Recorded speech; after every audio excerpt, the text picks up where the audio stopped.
اللہ کے نام سے شروع کرتا ہوں جو بڑا مہربان اور نہایت رحم کرنے والا ہے۔ موبائل فون کے میسیجز سے تعلقات سے ایک بات سمجھ میں آئی۔ ایک شخص فرماتے ہیں کہ اتوار کی چھٹی گزارنے جب میں اپنے گھر گاؤں گیا اور اپنے والد صاحب کے کمرے میں ان سے ملنے گیا تو خلاف توقع ان کے ہاتھ میں اسمارٹ فون تھا اور وہ واٹس ایپ پہ میسیج لکھ رہے تھے۔ یہ صورتحال میرے لیے نہ صرف نئی تھی بلکہ حیران کن بھی۔ میں نے حیران ہو کر پوچھا کہ ابا جی، لگتا ہے تبدیلی واقعی آ گئی ہے اس عمر میں واٹس ایپ پر۔ ابا جی مسکرانے لگے اور کہنے لگے، یہ اتنی بھی بری چیز نہیں، ایک نقطہ بڑی آسانی سے اس موبائل نے سمجھا دیا جو میں برسوں سے نہیں سمجھ پایا تھا۔ تو وہ شخص لکھتے ہیں کہ میری حیرت میں اضافہ ہو گیا۔ ایسا بھلا کون سا نقطہ ہو سکتا ہے جو ابا جی کو اسمارٹ فون سے سمجھ آیا؟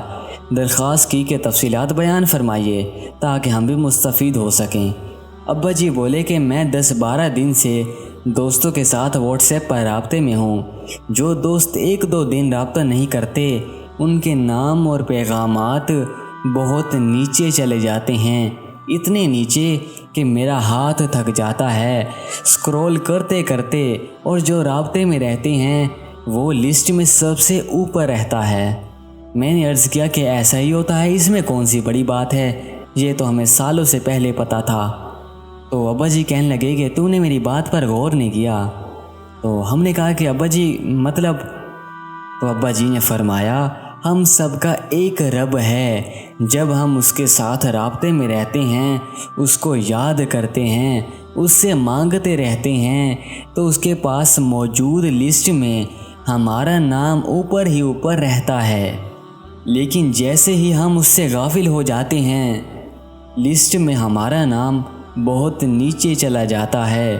بس میں یہی نقطہ سمجھا ہوں، اگر اس پروردگار کی لسٹ میں نام اوپر رکھنا ہے تو وقتاً فوقتاً اسے کسی نہ کسی طرح یاد کرتے رہنا چاہیے۔ فَاذْكُرُونِی أَذْكُرُکُم، اللہ تعالیٰ کا فرمان ہے تم مجھے یاد کرو میں تمہیں یاد کروں گا۔